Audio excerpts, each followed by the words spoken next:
Thank you very much.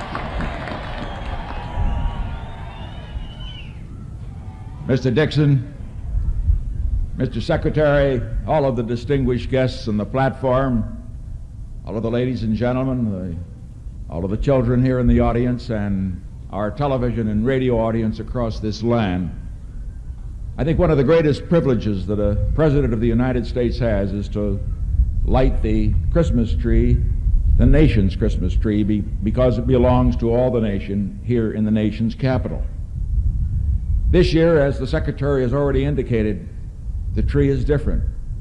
This year, Christmas will be different in terms of lights, perhaps all across America. Instead of having many lights on the tree, as you will see over there in a few moments, there will be only one on it, the star at the top.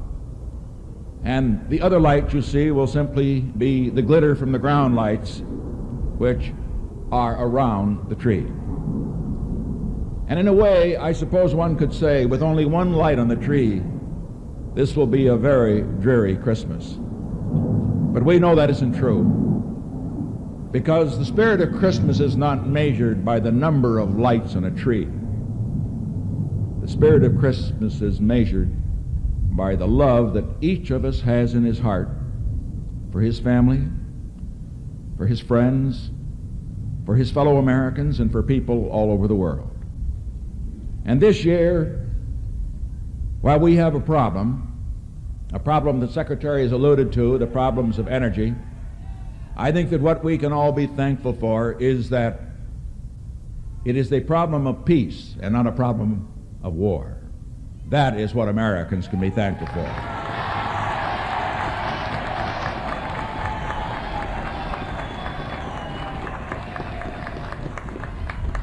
This year we will drive a little slower. This year the thermostats will be a little lower. This year every American perhaps will sacrifice a little, but no one will suffer. But we will do it for a great goal. The goal first of seeing to it that in a year when our energy supplies are not as high as we need, we can prepare for the future. And also a year in which America will make a great stride forward toward a new great goal. And that is, by the year 1980, this nation, which will celebrate its 200th anniversary of independence in 1976, by 1980 will celebrate Project Independence, when we are independent of any other country in the world where our energy supply is concerned. That we can do.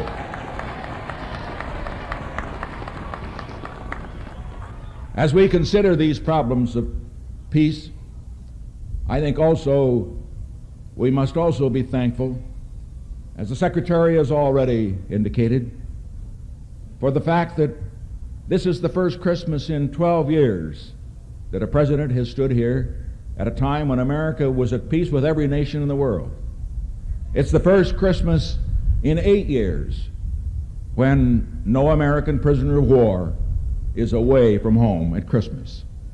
And to all of these young people, and particularly to our very distinguished young people who participated in this program, it is also a Christmas for the first time in 20 years when no young American is being drafted for the armed services. That's what peace means to America.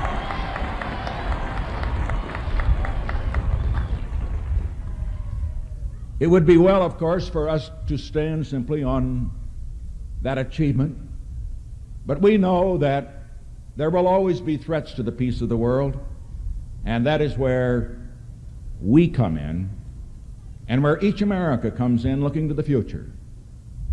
Because as we look at the chances not just of getting peace, which we have now achieved, but of keeping peace, which we have not been able to do for a full generation, for a century, then what happens in America will decide it. Whether America has the strength, not just of its arms, but more of its spirit, to provide the leadership that the world needs to keep the trouble spots in the world from blowing up into war, and to build that permanent structure of peace that we all want. It is that to which we dedicate ourselves as we light the nation's Christmas tree tonight. Let the year 1974 be one in which we make great progress toward the goal of a lasting peace. Peace not only for America, but for all nations. Peace between peoples who have different forms of government, but who nevertheless can be friends. A moment ago, when the flowers were presented to Mrs. Nixon by Tina, I remembered an occasion in 1959 when a little girl presented flowers to her in the Ural Mountains in Russia. We were driving through the mountains, and a group of school children stopped the cavalcade for a few moments, and they presented flowers to Mrs. Nixon. And when they did so, in this year, 1959, when the Cold War was still going on, they shouted out, "Friendship, friendship," in English. When we got back into the car, our guide, Mr. Zhukov, said to me that the first word that a Russian child who learns English and studies English in a Russian school learns is the word friendship. That is the first English word the Russian child learns.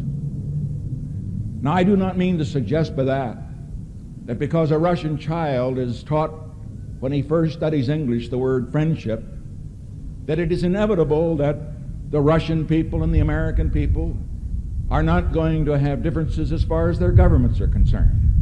But I do know this. We have had the great privilege, Mrs. Nixon and I, of traveling to most of the nations of the world, to the nations of Africa, to the nations of Asia, to China, to Russia. And I can tell you that the people of the world want peace. The people of the world want friendship.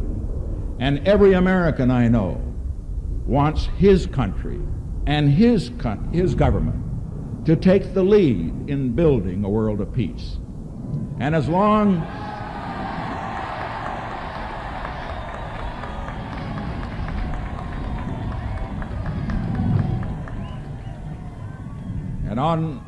as this Christmas season begins, let us just remember we do have some problems which we will overcome, but they are the problems of peace.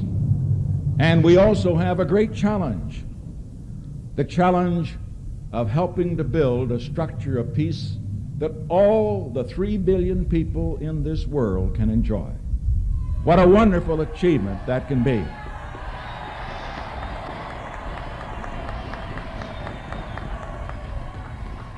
There are times, of course, when we tire of the challenge. There are times when we would not like to accept that position of leadership. But let us remember that unless America, at this time in history, accepts the responsibility to lead for peace, we may not have it in the world. I think we can meet the challenge. I'm sure we will. And on this particular day, in this year 1973, as we look at the beginning of the year 1974, let us so conduct ourselves as a people, let us so conduct ourselves as a nation in our leadership toward peace, that in the years to come, people not only in America but all over the world will look back at what we have done, will look back and say, God bless America. Thank you.